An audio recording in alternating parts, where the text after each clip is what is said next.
Brennan, how are you? I'm good. How are you? Good. This is so exciting to be someone who like knows you personally and seeing you on this poster, signing, like giving autographs. Yeah. So we're here at the premiere, the Toronto opening of Loathe Thy Neighbour.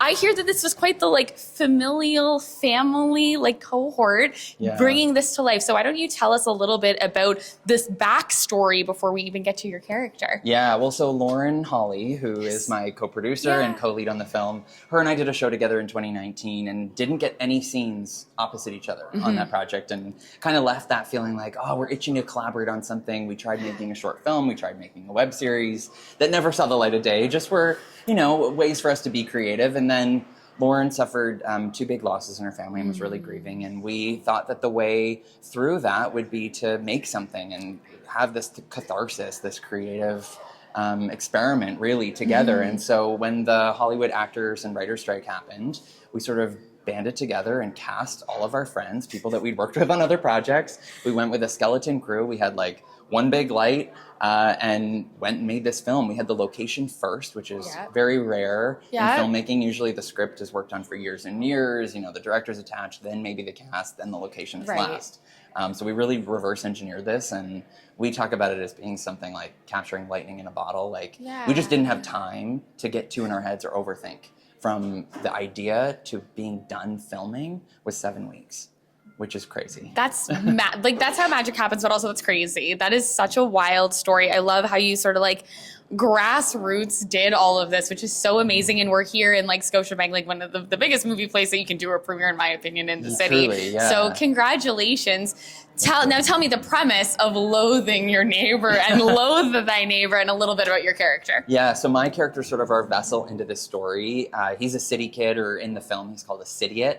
This like quintessential city guy who moves to the farm because he inherits it after his late father has passed away. And so upon arriving, over this missing package debacle, sort of then like that becomes the catalyst that all this chaos and this feud erupts between myself, my character, and Lauren's character, the next door neighbor. Hilarious. Yeah. And so is there any truth to any neighbor animosity in your life, anywhere that you've lived? You don't have to name any current neighbors or anything, but have you ever lived there or even like, I cannot stand my neighbors, they make me feel awful? Well, so the film is inspired by a true story, not my true story. One of my best friends had this neighbor who a package got misdelivered, sort of the same. That's the nugget of truth that we took and then expanded. Our screenwriter, Christian, really just took that nugget, the location of the farm, these actors, and built a world and these roles. And I think everyone's performance really shines in this movie.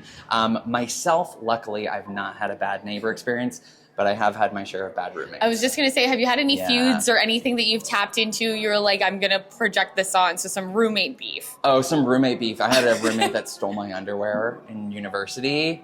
We don't need to talk about that. I just want to know for what purpose, but don't tell me for any purpose. He was lazy and didn't do his laundry. But that's and so naturally thought, let me open Brennan's drawer and just wear his underwear that were my like wardrobe from The Next Step, the first show that I worked on, and they're like labeled with my name and character number. Like that is, there was no lying that they weren't mine. That's bizarre on 18 different levels, because it's like almost prized possession underwear. No, truly. And so that's like, that is the sort of core theme, that's like distrust between neighbors, between someone you should be able to trust and sees you at very like private, intimate moments.